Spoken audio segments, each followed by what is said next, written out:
Welcome to Financial Freedom for All, and we're here to help you master your money and live your dream one episode at a time. And I'm here today with my guest, Sharon Wint-Gordon. Welcome, Sharon. Hey, Steve. Good to be here. Yeah, we're here to talk about a really important and interesting subject, and that is the gender pay gap. Yeah, big subject. It is, yeah.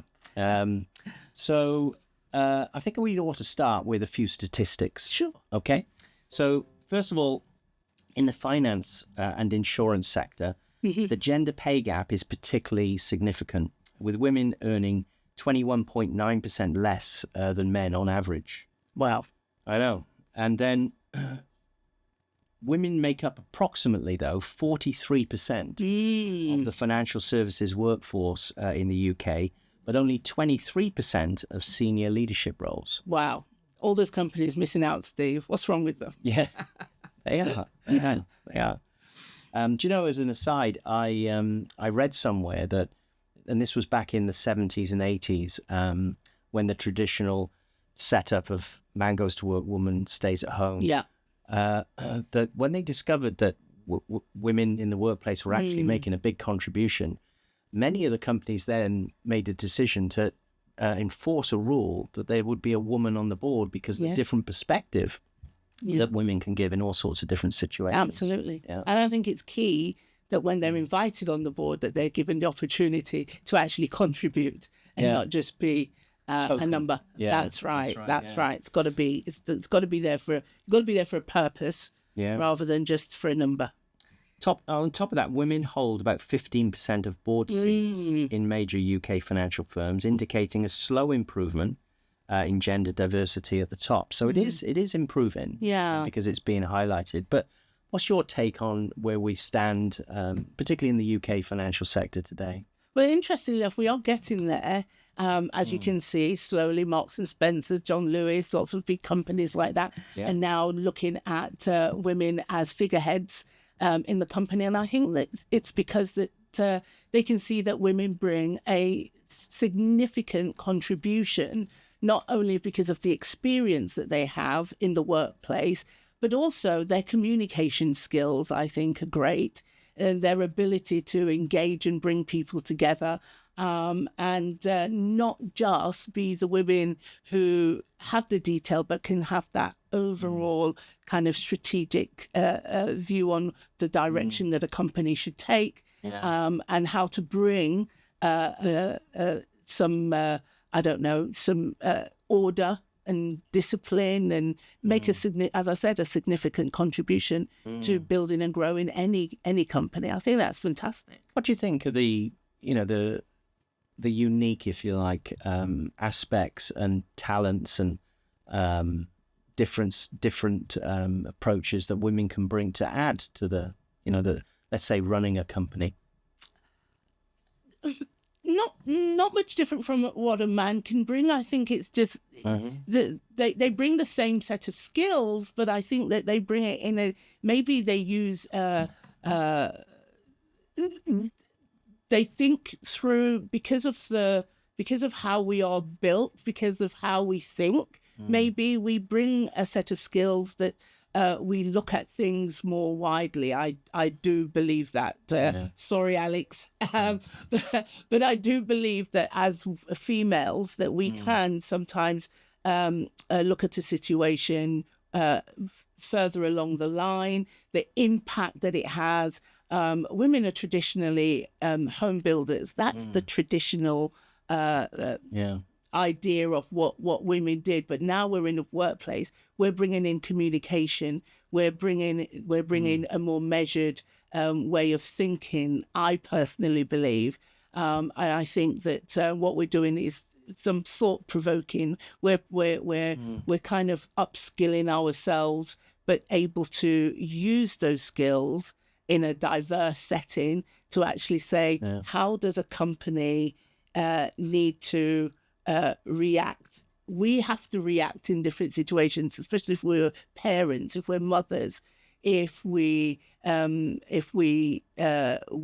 if we're from a diverse community, women of colour, we've got to translate that into the workplace, and I think we do that quite efficiently. Yeah, Does that make sense? That it does. And, Yeah. you know, the thing I've noticed in being in meetings, particularly at a higher level, the instincts and the intuitive side Yeah. of ladies is certainly more heightened than a man who traditionally is kind of like focused on the bottom line and focused on measurable things. Whereas when I'm in a meeting with there's a fair mix, a good mix of men and women, the decision isn't always about the metrics. It isn't always about the bottom line. When a lady has her input, and I've noticed that a lot of men kind of sit back and kind of go, yeah, that makes sense. Sure. Well, I think it's again. I think we bring in some creativity. I think that's what you're kind of honing in on. That we're quite creative. We tend to have to find a solution, so we're quick thinkers. I think we are rapid responders. You know, you've got something going on in this side of the family, something else going on, and it's typically a female that can take that wider view of what needs to be said, what needs to be done. And we shouldn't, I've heard this from a wonderful speaker called Dr. Anna Lobeck, that Anna says women should never say that they could multitask. Right. I don't know, Anna, because that's one of the traits that women tend to bring into the workplace, is that we do have that feeling that we can multitask. I think rather than multitask, though, we can think through different solutions simultaneously, but then we do need to focus in on just one and clearly get it done. I think that's the creativity that we bring, Steve. Absolutely, yeah.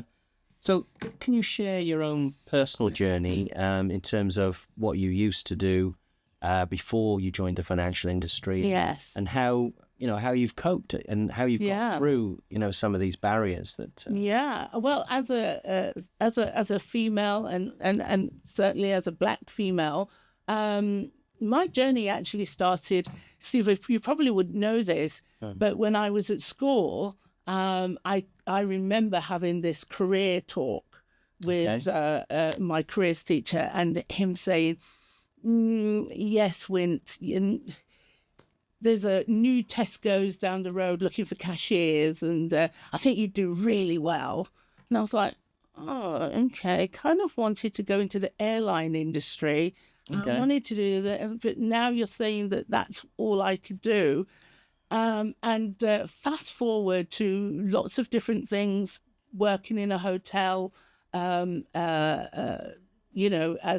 back then you was a chambermaid, and it was the girls that were the chambermaids, and the men were the chefs, and all of that. And one day thinking, nothing wrong with this, absolutely nothing wrong with it at all, but I think I can do more. I think I could be more. And so I decided to go speak to my sister one day, walked out of my job, and my dad was outraged.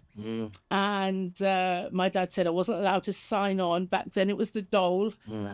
And right. He said, you're not allowed to sign on.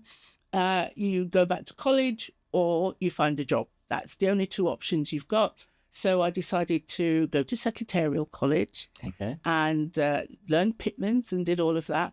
But again, I did have this yearning to do more. So wherever I went, I wanted to see how far that job could take me. And so lo and behold, many years later, Steve, after doing my master's degree and all of that, and found out that I had a set of skills that was going to be useful in the regeneration and housing industry. Did that for a while and then went over to the NHS, where I became assistant director. And worked on the Building Hospitals programme, which is great. Do apologise, everybody.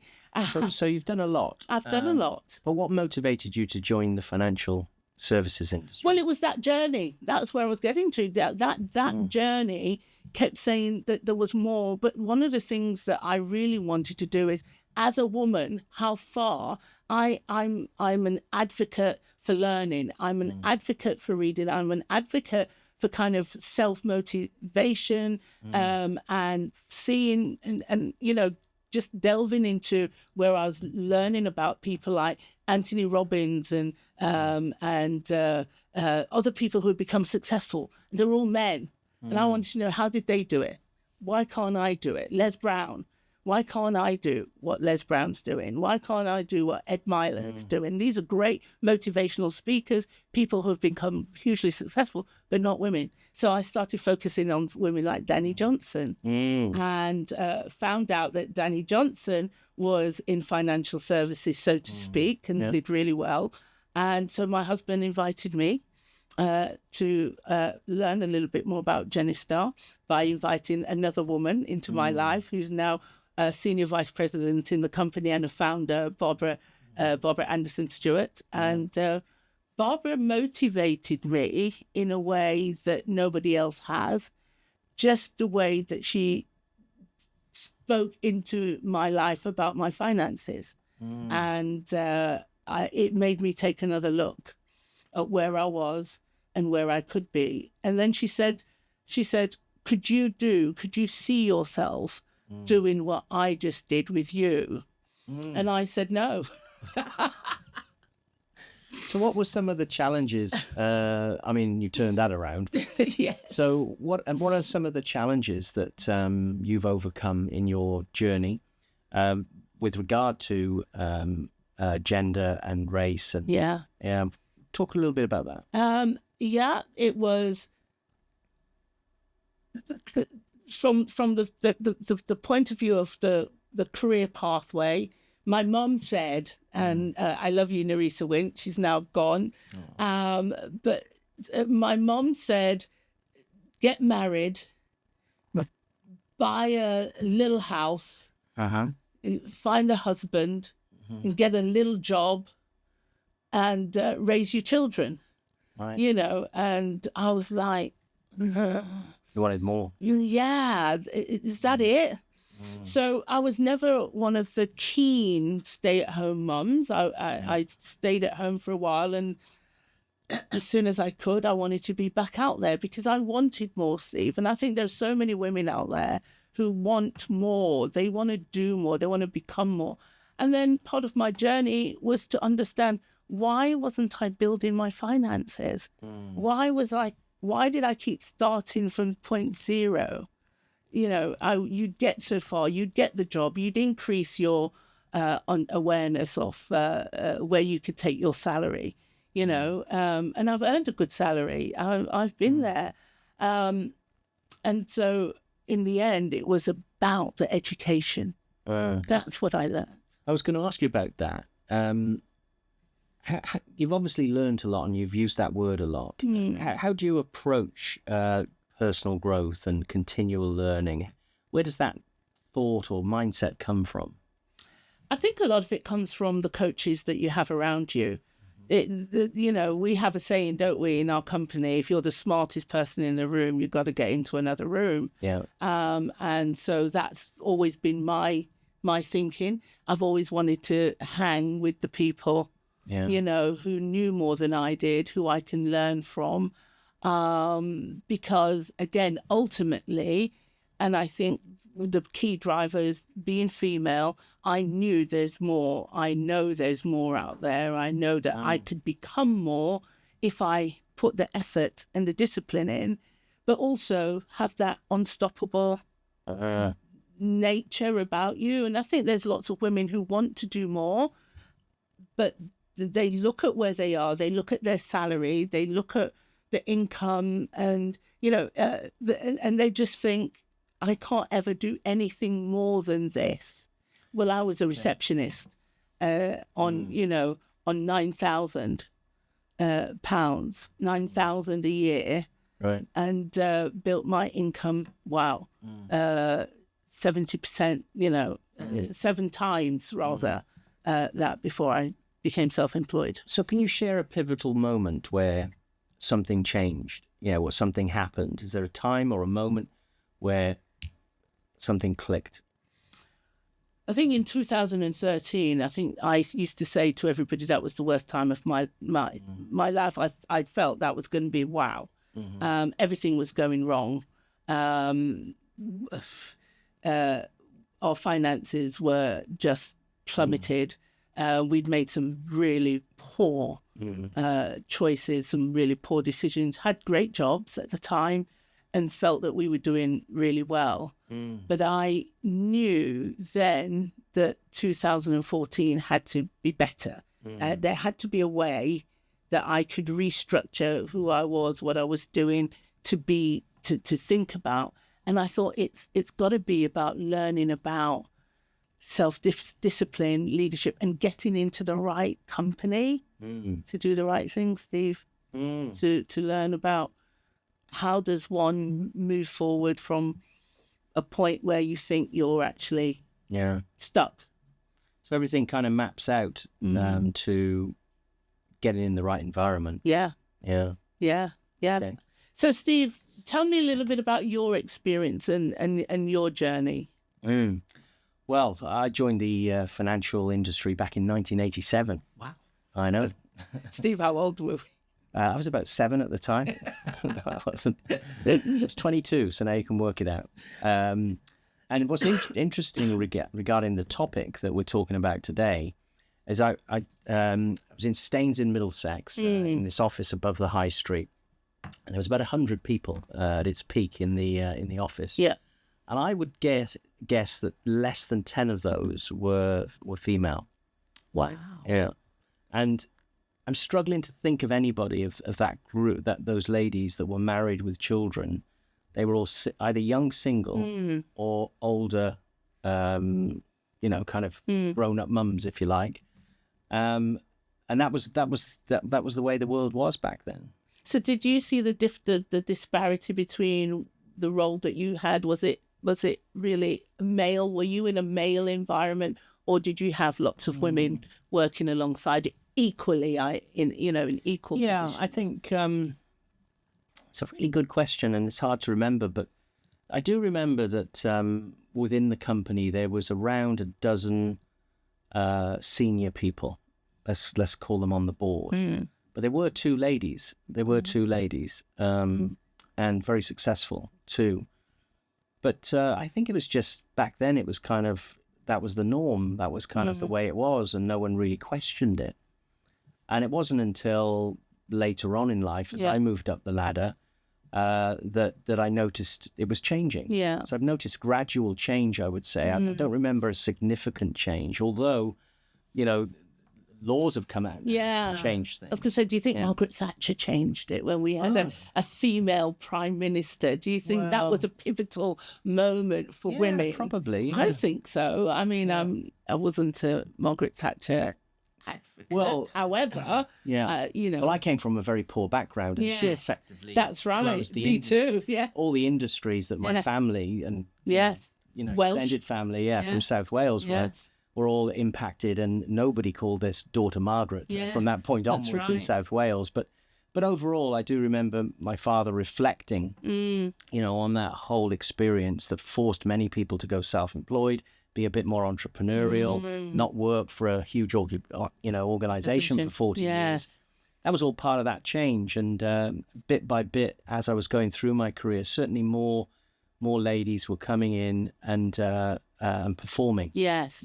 So, and how was that tradition? How did you transition your thinking? Because again, I'm trying to say that you're not that much older than I am, or you're younger than I am. I think you're a little bit younger than I am, Steve. Not much.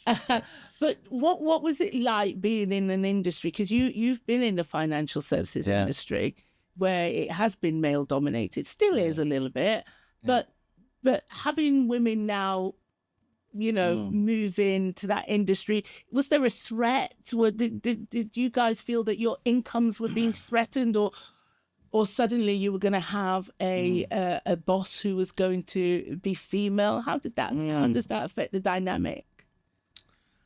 I don't think personally it did. Right. I didn't notice difference or see difference, I guess.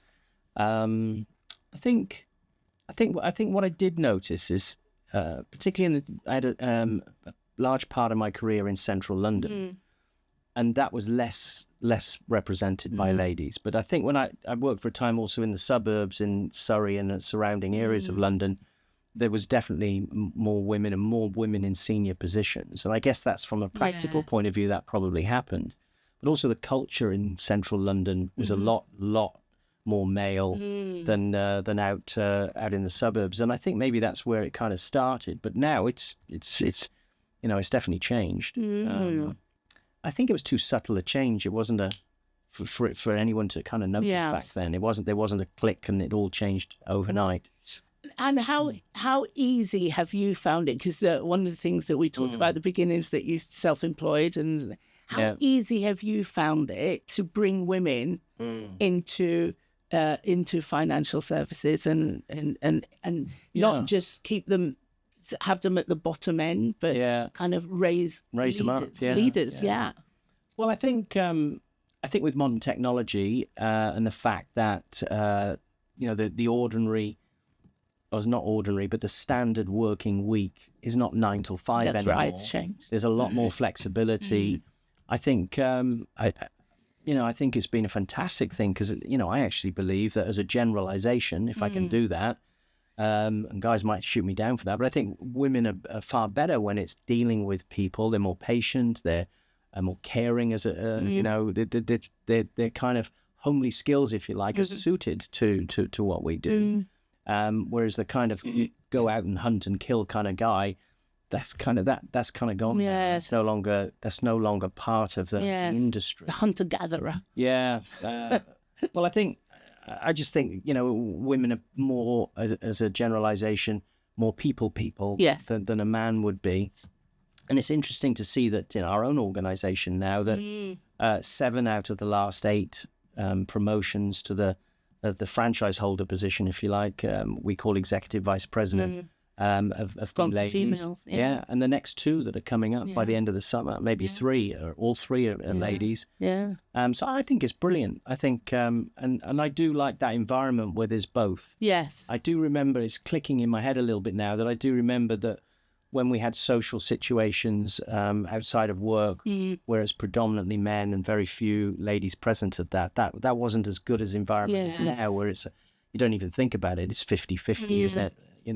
And I think companies now, Stephen, I hope you would agree with me, are a little bit more open and, as you say, flexible. Whereas women, even if they did come into the workplace and even if they did have a senior position, they'd still be rushing home because they had to be the one to meet the children. They had to get the dinner. They still had to get the washing. They still had to do that. Whereas I think now there's more of a partnership in terms of that social awareness of what goes on in a home. We've got more blended families now, I know that. But also, roles are no longer fixed, are they? No, they're it's whoever's the best. Thank God my children realised that, because it was Alex that did the sewing. and certainly not me. Yeah. But I think that has helped, hasn't it? And we've brought something into the environment. Well, I remember when my children were really young, the playground was predominantly, ladies. Yes. Whereas, as the children got older, I noticed that changed. So obviously teamwork within the family, is more prevalent. And I think that's happening and reflecting in business as well as the rest of society. Yeah. That we're all doing each other's roles. Yeah. I think one of the challenges, though, if we talk about where we've come from, the challenge was to bring the income into that environment. That's right. And so, yes, we became more open as a society, more welcoming of women in the workplace. However, the income that they could take along that journey still didn't really match. There was no equality. I actually have a bit of an issue with the word equality. Yeah. As you know, we've had this conversation. I like to talk more in terms of equity, because I don't think anyone will ever be equal. No. But we can bring in some equity. But there was what's your thoughts on that, Steve, about how that has changed? And certainly in our in our company now with franchises and how we operate agencies, it's much different. It is, and I think that's because our business is based on performance, and it's based on getting results, and it's based on the harder you work, the more successful you're going to be. Yeah. So I think maybe we're possibly leading the financial industry in the right way with that respect, because the top person in our company is a lady, right? So we can see that it's more transparent from that point of view. But for the rest of the industry, when you look at the statistics, that we said earlier, women make up 43% of the financial services workforce, and yet only 23% of them are in senior leadership roles. So what do you think needs to happen now, on top of all the good things that have happened, to kind of get more equity? I think it's about, dare I say that word that everyone's getting so fed up of, coaching, but I think we have to coax women out and get women to speak up a little bit more where there is a disparity in pay. I think that's going to be an ouch moment for lots of companies where they're going to have to think about, how do we make this a reality? So we have to get and get women who want to be in leadership. Not everyone does. For heaven's sake, if we were all in leadership, we'd have no followers. But we do need to get the best people out there, and a lot of women still have a little bit of an self-esteem issue where they still don't see how their skills translate. So talk to them about being in the playground, talk to them about the children, talk to them about education, but talk to them about financial services, and suddenly they still want to talk to my brother, my husband's friend, or my partner who's male, and it's still, they want to take you back to that male value. Whereas if we unpack, I think some of the skills that women bring, talking to women about careers, I remember some years ago being able to talk to women about women who tend to stay home with their children and said they had no budgeting skills. Well, you've got bags of budgeting skills. Why? Because every month someone would give you some money and you would have to make that work. How did you do that? You paid bills, you did this, you negotiated, you marketed, all those skills. Now we want to get those skills, get back out, get those and use those to kind of push you into that leadership position where you will be able to kind of see yourself at the top end, if not at the top end of any industry. Any industry, Any industry. Some really, really good points there. Absolutely, So if we can kind of take it sideways a little bit now and talk about the importance of diversity in financial decision making and company performance, and the importance of that in the whole corporate world. Talk to me about what you've seen change in the last couple of decades or so regarding diversity. Well, I think it's the fact that so many of us now, and I talk about myself, case in point, I never want to be known as somebody who speaks for the whole Black community. I'm only one person, and it's my personal opinion. However, I still believe we've got a long way to go. I think companies need to understand, when we talk about issues around diversity and the impact, the mental impact that being in certain environments can create, that they need to have an awareness that it's great putting us in a boardroom. It's great giving us an opportunity to own our own business. But then if our voice can't get heard because the lack of confidence, lack of knowledge, lack of ability to kind of raise our profiles, then that's going to still create a barrier to our income, because we're still going to be seeing ourselves at the lower level. So I think it's about upskilling, reskilling. I think it's about getting people to have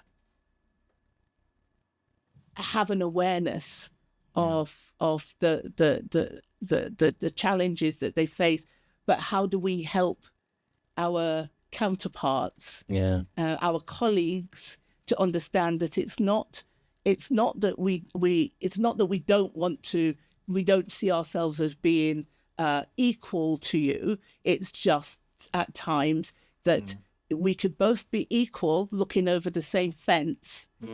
But well, based on that, what unique challenges have you faced from a point of view of being a black woman in the financial services arena? Well, first of all, I didn't come traditionally from the financial arena. I didn't come from that. So first of all, I had to learn, how do you talk about finances when that's not your forte? That's not, you don't come from that skill set. And that's where I think Genistar was absolutely phenomenal, because it gave me that foundation. It gave me that baseline to operate from, to taught me some key skills about finances. And then it allowed me to go build on that. But some of the things that I would say that a lot of women face, it's about our culture. There is a cultural difference.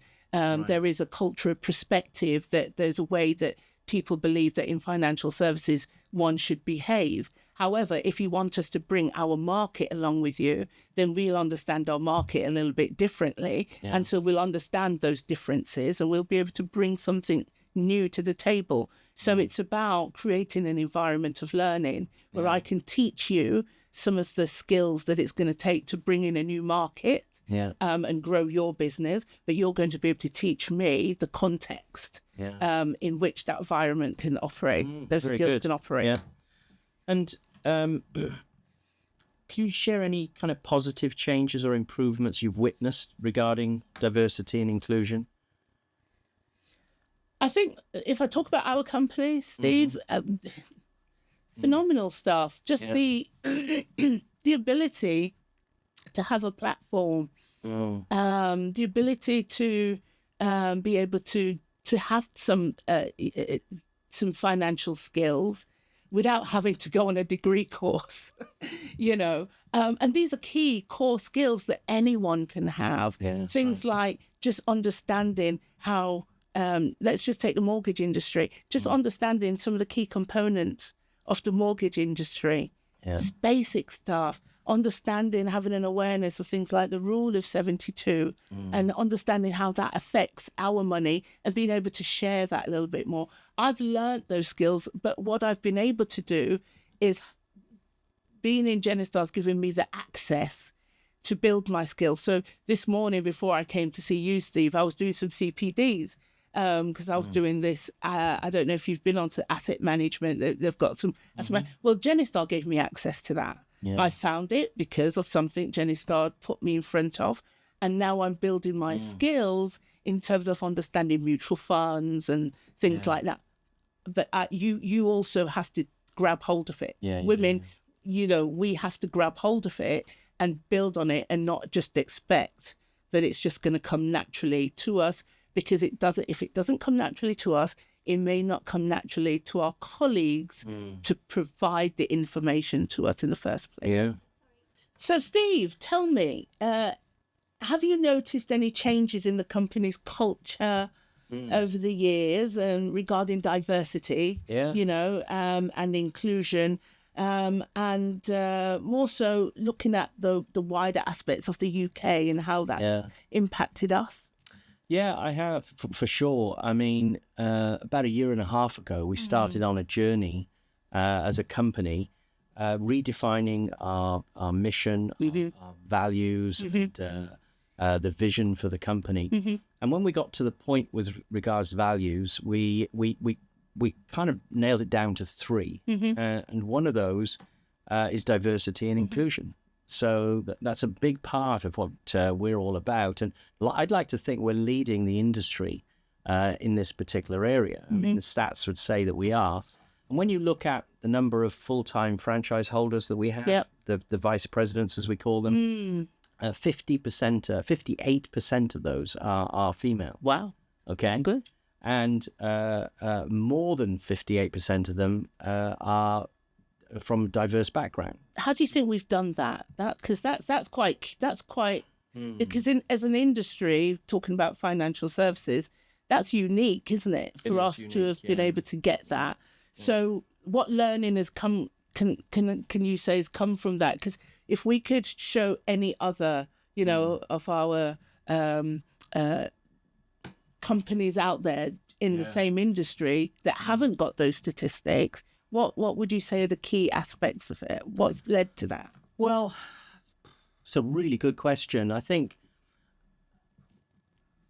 because we're very open, and I think we're very inclusive, and we want to help every single family sort their finances out. Yes. So when you start with that, then there's a broad field. So you're going to attract everybody that's interested in understanding how money works. Yeah. And it doesn't matter whether you're a man or a woman, whether you're black, white, or any other color for that matter, because everybody's interested in that.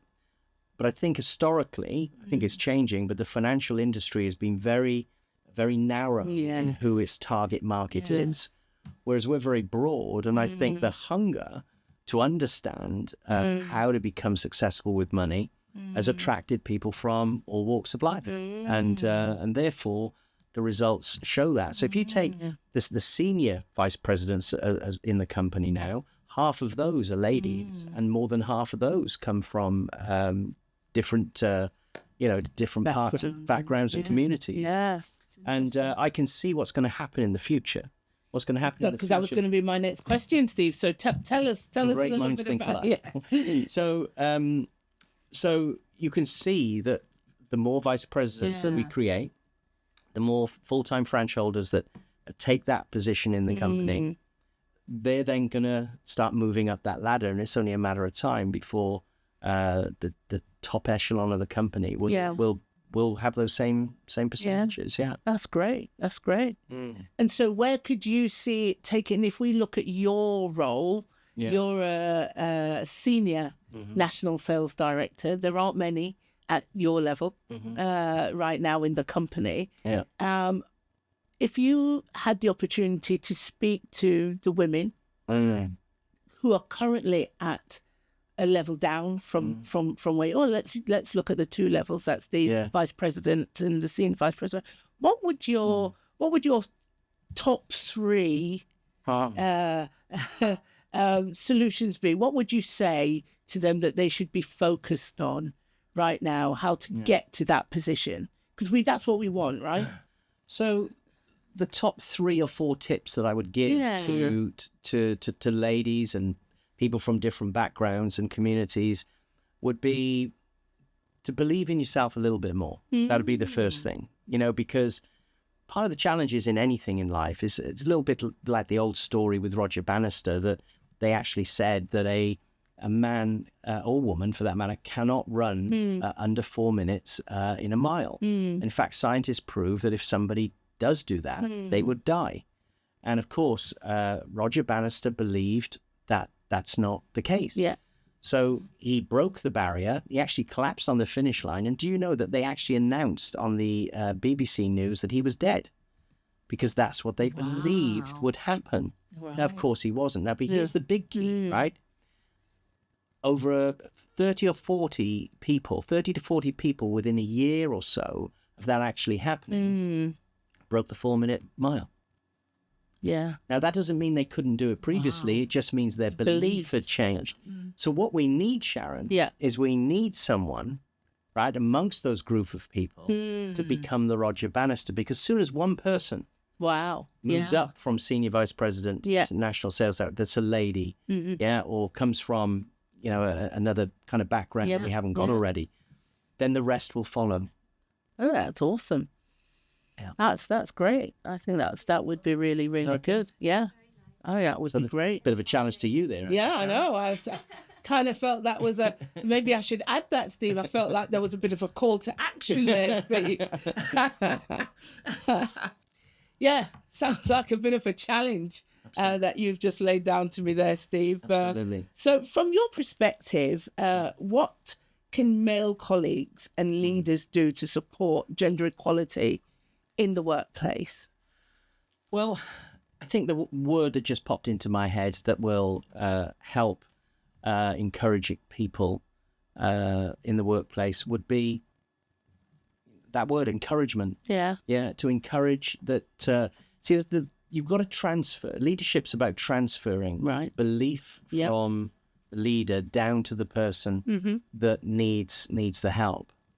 So learn the ability to transfer your belief in someone into them, so that you're injecting it into their DNA, so that the belief moves from one person to another. Now that happens from showing people what to do. Yep. That happens from talking to people, but mainly it happens from creating a picture or a vision of their future. So Sharon, I see you in the future as a senior national sales director in my position, just doing all the things that I do. Right. And you see what I do. Yes. And you copy what I do. And I want to encourage you to just do more of that. Yeah. Because there's no difference between you and I whatsoever.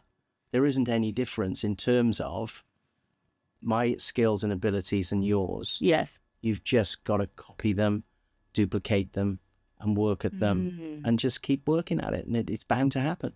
That's great. I think that's great. I think let's just touch on that belief. Dig into that for me, Steve, because I think that's the challenge, isn't it? It's about, I mean, people say all the time, just believe you could do it. Hallelujah. You know, just going to believe. So how does one galvanize that belief? What is it? What are the top things that I should be doing to start believing? Because I'd love to say I can see myself in your position, Steve. However, I think that's just at a surface level. I think, once I step away. Well, I'm a big believer in repetition is the mother of skill. Okay? I like that. Say that again. Repetition is the mother of skill. Okay. So if I repeatedly say to you, can you see yourself in my position? Yeah. There's only two answers, yes or no. Now, peer pressure probably will force you to say, yes, I can. But if that's repeated over and over, so what would it look like for you as a senior national sales director in our company? What would that look like for you? What would it feel like? Yeah, tell me some of those emotions that makes you feel, that picture.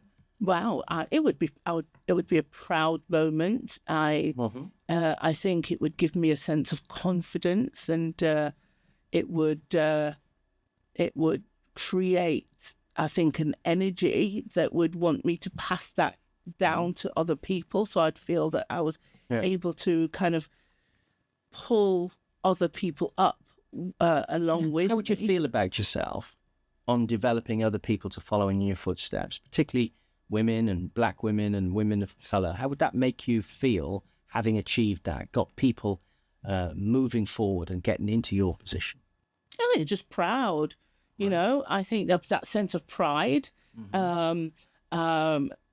because I think we pull each other up one person at a time, or, but it would give you the ability to create crowd movement. And I think that's what we're looking for.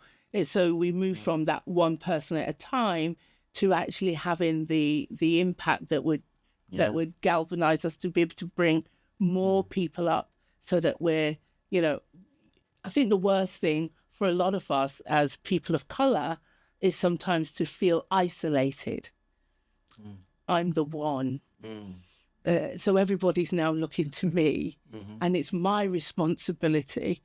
And so the pressure of that, the intensity of thinking you're the one, I think you have to almost begin to think, well, if I'm the one, let me just do what I need to do, like you say, and start doing repetition, start moving, and then bringing in. And I think we have some women in our company who are great at that.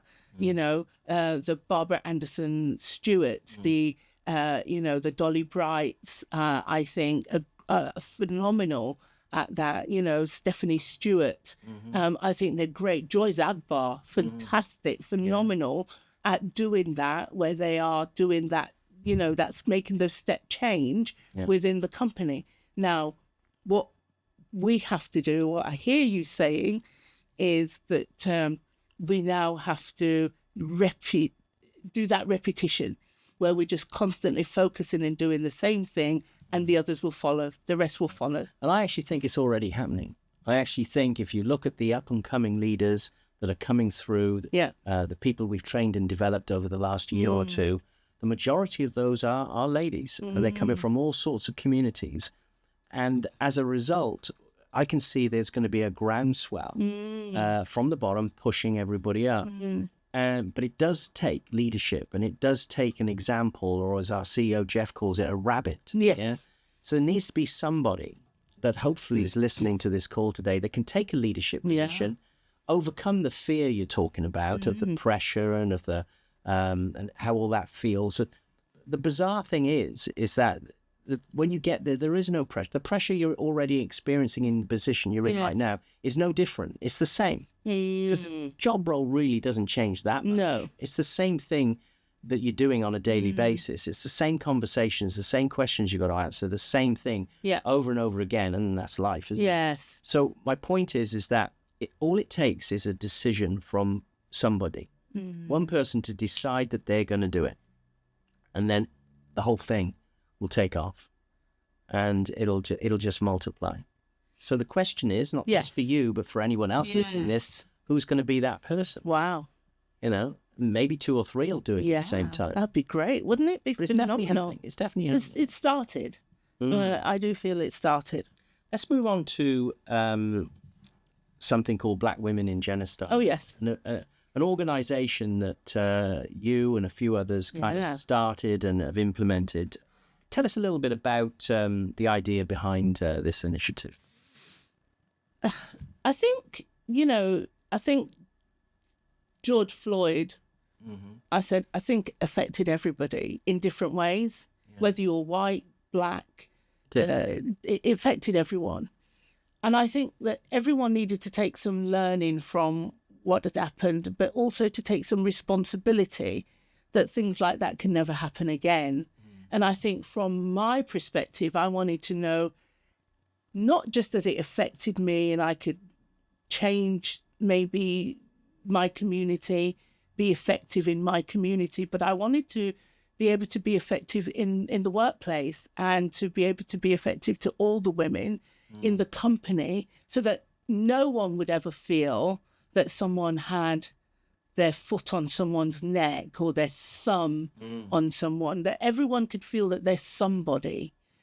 And throughout my time in the company's always been awesome at bringing people together, at kind of, instilling in us some great values about self-worth and our ability. I remember clearly, Steve, standing with our CEO one day and him saying, "Sharon, look over there, we're on a stage." And he said, "One day I'm going to be on this stage with you and announce you as our $1 million earner." And, he really galvanized that belief in me. And I thought, how can we bring other people along that journey? Yeah. How can we make sure?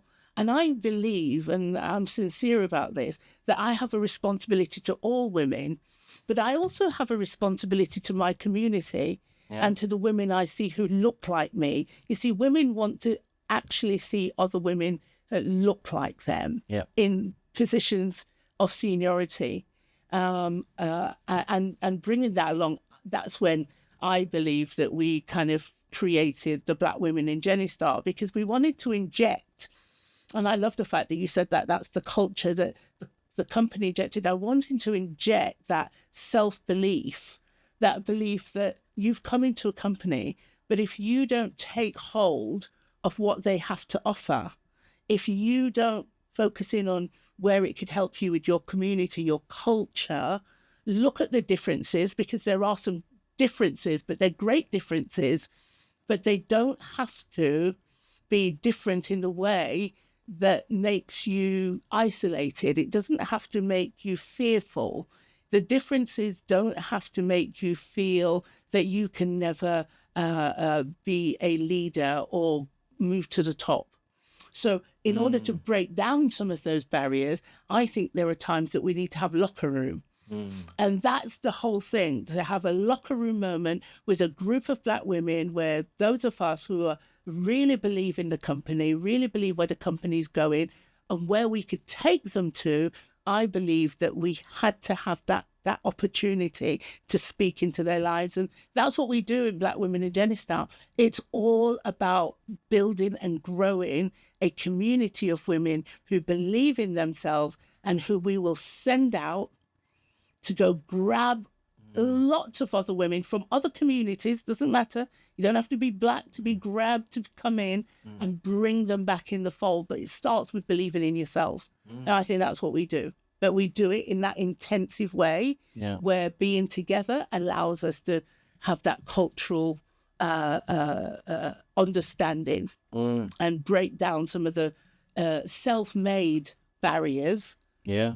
That sometimes affect us and stop us from growing. It's outstanding.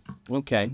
Well, Sharon, you make some really, really good points there. And, I'm a firm believer in that if we want to get educated on any subject, we just need to talk about it. Yes. And you and I are pretty good at that. We're pretty great at that, Steve. And what's really exciting is things are changing. And you can see, I've got a couple of statements here. Oh, yeah. First one is that in the UK, regulations that were introduced in 2017, they now require companies who have got more than 250 employees to publish their gender pay. It's good, great stuff. And they have to do that every year. And this transparency is obviously helping more understanding, more education in this area, and actually holding companies accountable. Yeah. It's incredible. Good. And if you look at the major banks in the UK, they're all pushing initiatives at the moment to help with this situation. For example, Lloyds Bank, they've set a target for 2025, which isn't far away, to have 40% of their senior roles filled by women. So it's huge. I think we're in history right now, where we're seeing it change, and in years to come, we're going to look back and go, wow, we were part of that. We were part of that. Yeah, that's right. So I want to thank you today for joining us in this. Thanks for inviting me, Steve. Absolutely, yeah. So financial freedom is all about talking and educating and helping people get engaged. And I hope the listeners and the viewers have got a lot out of today. I know I have. Yes, so me thank too. You for that. So join us next time on more ideas about mastering finance and money, and we'll see you all soon.